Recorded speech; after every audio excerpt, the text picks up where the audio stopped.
Hi there, everyone, and welcome to the Daily Gardener, and thank you for listening. I'm your host, Jennifer Ebling. It's November 2nd. Today we celebrate the Flemish artist who became known for painting floral garlands. We'll also learn about the English poet who wrote about the flower known as the traveler's joy. We'll celebrate the new month with some words about November. And we grow that garden library with a close look at gardens. 100 of them in an engaging book that travels to the world's most interesting gardens to analyze why and how they are designed. And then we'll wrap things up with a little story about the bladderwort plant, a rare insect-eating plant with pretty yellow flowers. Now, before we get going, I just wanted to share a few reminders with you. First of all, you can participate in the Gardener Greetings segment by sending your garden pictures, stories, birthday wishes, and so forth to Jennifer at thedailygardener.org. And I've put a link to it in today's show notes. And in addition, if you'd like to check out any of my curated garden news articles or original blog posts for yourself, you're in luck, because I share all of those with the listener community in the free Facebook group for the show, the Daily Gardener Community. So there's no need to take notes or search for links as you're listening to this episode. The next time you're on Facebook, just search for the Daily Gardener Community, where you'd search for a friend and then request to join. I'd love to meet you in the group. Here's today's brevities. Today is the anniversary of the death of the Flemish Jesuit brother and painter Daniel Seghers. He died on this day, November 2nd, 1661. Daniel was a marvelous painter based in Antwerp, and he focused mainly on floral still lifes, and his vivid work was a favorite among his patrons and the aristocracy. As a Jesuit brother, Daniel made no money from his work. That all went to the church. But in 1649, Daniel was given a golden palette and golden brushes from a Dutch princess in exchange for some of his work. Daniel pioneered the genre of flower garland painting, and his specialty was painting flower cartouches. Daniel's garland still lifes were especially popular in his home country of Belgium. A signature Daniel Seghers floral cartouche would feature these voluptuous swags of flowers and flower garlands placed around a religious scene or statue that was often depicted in black and white or muted colors. Now, these religious scenes were usually placed in the center of Daniel's paintings, and incredibly, they were all painted by other Flemish painters. By the time Daniel received the artwork, he would immediately set about decorating the work with flowers. Daniel's job was to create a floral tribute that added reverence, life, and excitement to the overall image. If you look at the garlands, you'll notice that Daniel added charming, realistic touches by adding beautifully detailed butterflies and incredibly realistic flowers. Daniel also took some liberties with the flowers. Tulips and peonies are in full bloom next to roses, iris, carnations, hyacinths, and daisies. For Daniel, bloom time took a back seat to lushness and color. Also, some of the flowers conveyed additional symbolic meaning. So for the sake of florography, Seghers painted the flowers he felt best suited his subject. Ornamental gardeners will find a special joy and satisfaction in viewing Daniel's masterpieces. And today is the anniversary of the death of the English poet and Irish bishop Richard Mant, who died on this day, November 2nd, 1848.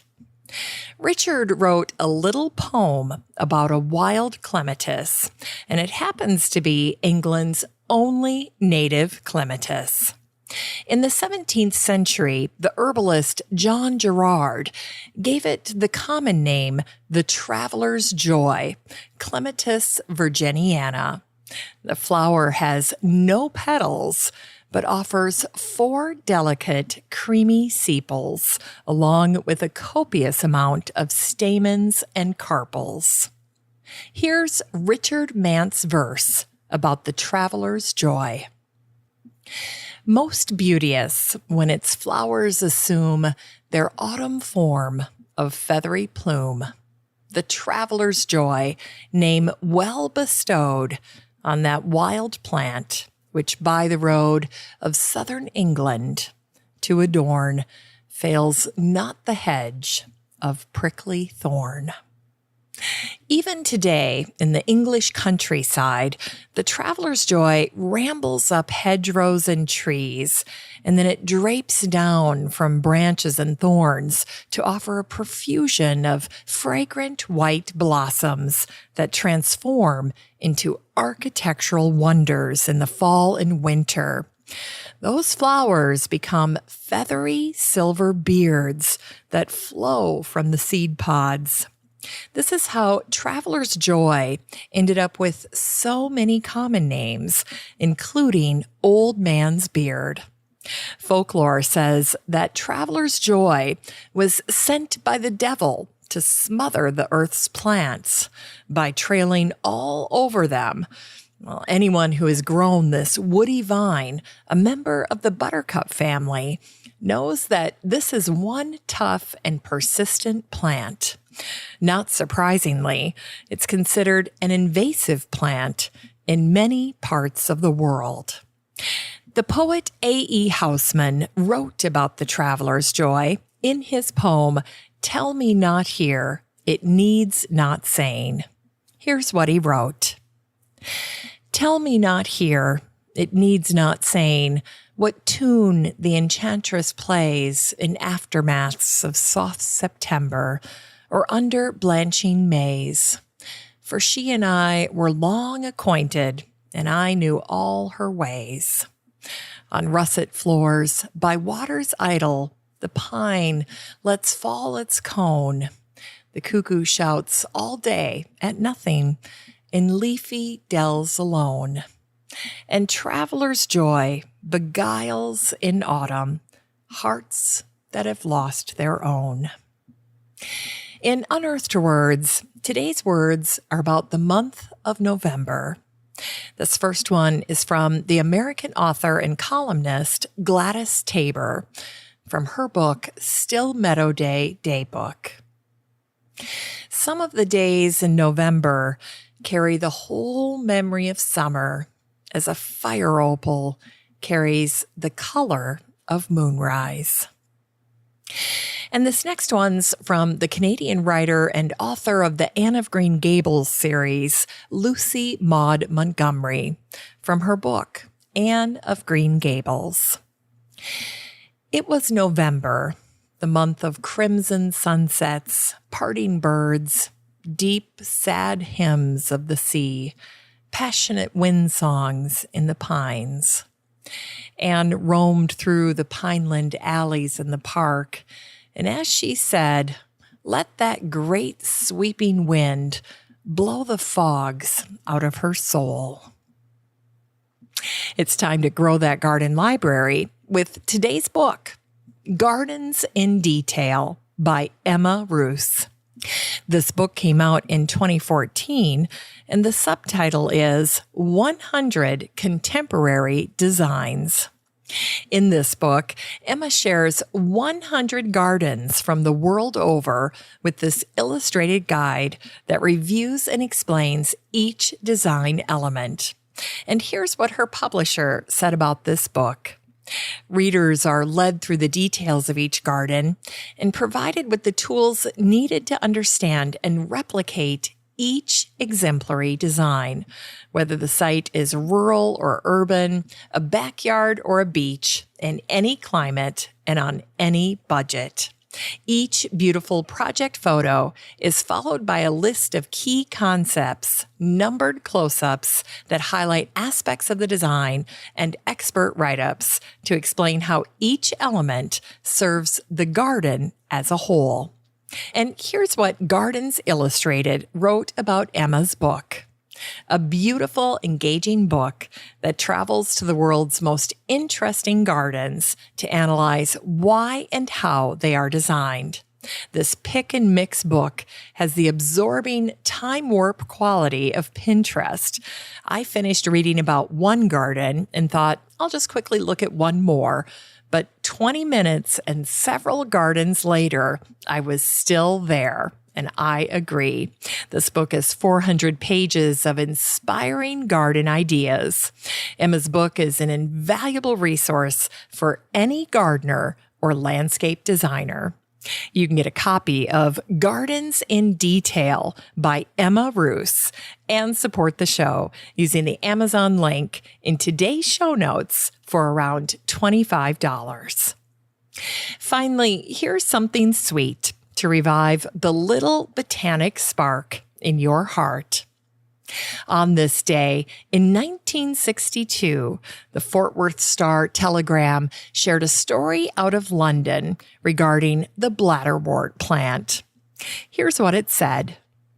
Botanists and bird watchers are fighting to save an acre of bladderwort plants threatened by plans for a new power station in Gloucestershire County. The bladderwort is a rare insect-eating plant with pretty yellow flowers. The Gloucestershire Trust for Nature Conservation is trying to persuade the State Electricity Board to shift the power station's location and leave the plants undisturbed. You don't find much bladderwort about nowadays, said Robert George, the chairman of the Nature Trust. It would be a pity to lose it. Bladderwort is remarkable. It's the world's fastest aquatic carnivorous plant, and it can react to and capture its prey in less than 1/10,000th of a second.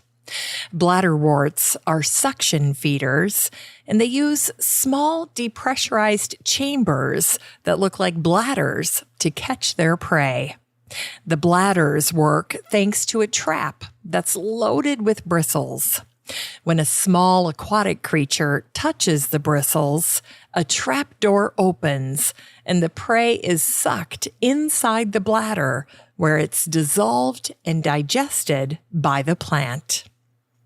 Thanks for listening to The Daily Gardener, and remember, for a happy, healthy life, garden every day. The Daily Gardener is produced in lovely Wyoming, Minnesota with the help of Paige Mant, Brooke Bierbaum, Kiana Rayleigh, Maddie Doyle, Natalie Decker, and Eric Begay. You can find The Daily Gardener on all your favorite social media. You can follow the show on Instagram, and listeners always have a standing invitation to join the free Facebook group for the show. Just search for Daily Gardener Community the next time you're on Facebook and request to join. All the stories and books that are featured on the show can be found over at thedailygardener.org, thedailygardener.org. And while you're there, be sure to sign up for my free Friday newsletter. Last but not least, you can share your own gardener greetings on the show by emailing me at jennifer@thedailygardener.org. I'm your host, Jennifer Ebling, and as always, have a great day in the garden, and we'll see you tomorrow.